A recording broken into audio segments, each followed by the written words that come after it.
Wow, I really need a haircut. Like, look at all this. It can, like, low-key cover my eyes. It's been a while since I had a haircut. What's up, guys? It's Daily Doses of Zach, back into the video. And today, people, we're gonna talk about how to live your life non-regretfully with Bronnie Ware's The Top 5 Regret at the Dying, as you can see right over there. I actually came up with wanting to talk about this because of a little story I'm gonna tell you guys.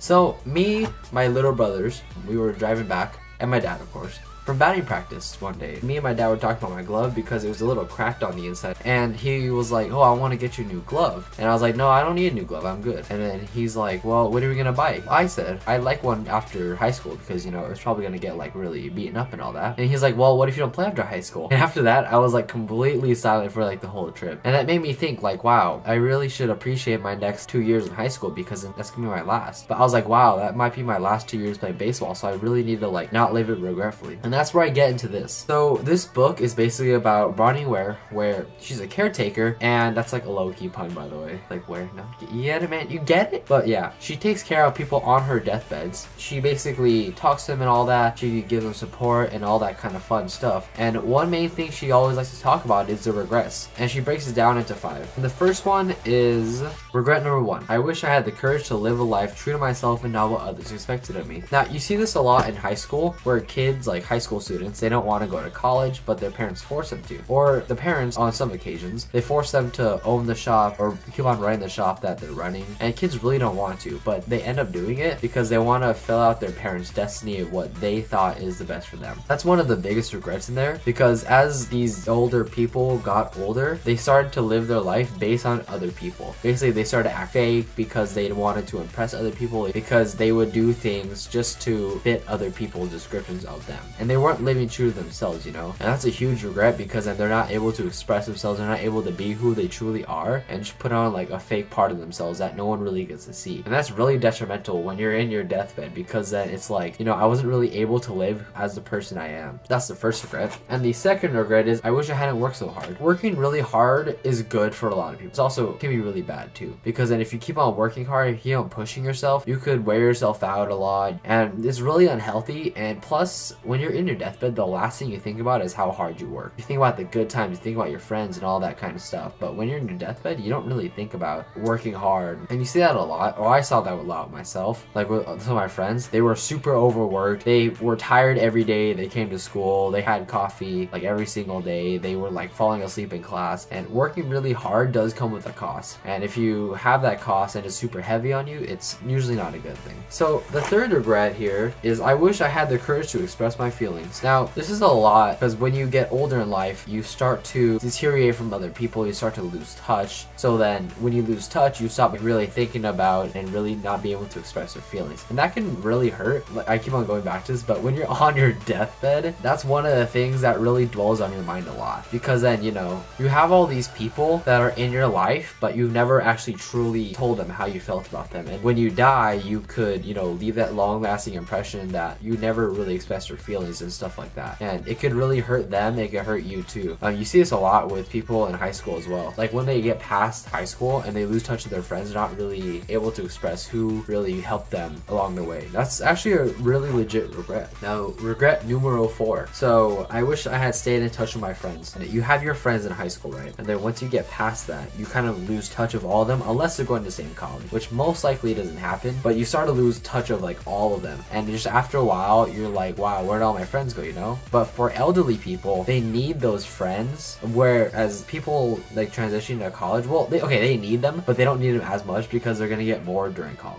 I mean, I feel like I hear my parents all the time be like, oh, I wish I would always stay in touch with my friends, you know, I'm losing touch of them, I wish I could like still keep up with this relationship and all that. And when you're in your deathbed, oh boy, here it goes again. It's like when you're in that position, you start to feel lost, you start to feel like no one cares about you, and that's where friends really come into the play, where you're able to connect and still talk about them and with them too. And you kind of lose touch of your friends, which is really devastating once you get to those last stages, you know. And the last regret, which is regret numero 5, is I wish I let myself be happier. That is a huge one. I think that's the biggest one out of all 5 for sure, because then if you're not happy, you're really not living a life true to yourself. You're living a life that's just really not what is wanted from you and from other people. The purpose of life is to be happy. I think without happiness, it's really hard to live a life that you really enjoy. And if you don't live a life that you really enjoy, your life is gonna mean nothing to you when you're almost gonna die. Your life only matters to you once you die. I mean, it's really crazy to think about it, but being happy is probably one of the best things you can do to live like satisfied life. So yeah, that's pretty much the 5 regrets. But my spin on this is, you know, people are gonna judge us. People are gonna tell us that we can't do this or we can't do that. But it honestly boils down to who you are as a person. If you're gonna go out there and do it yourself, then do it. If you're gonna go out there and live a life true to yourself, then do it. There's no one else stopping you unless you are stopping yourself, because honestly, they're not in your shoes. They're not controlling you, and you're the only one that's going to be controlling yourself at the end of the day.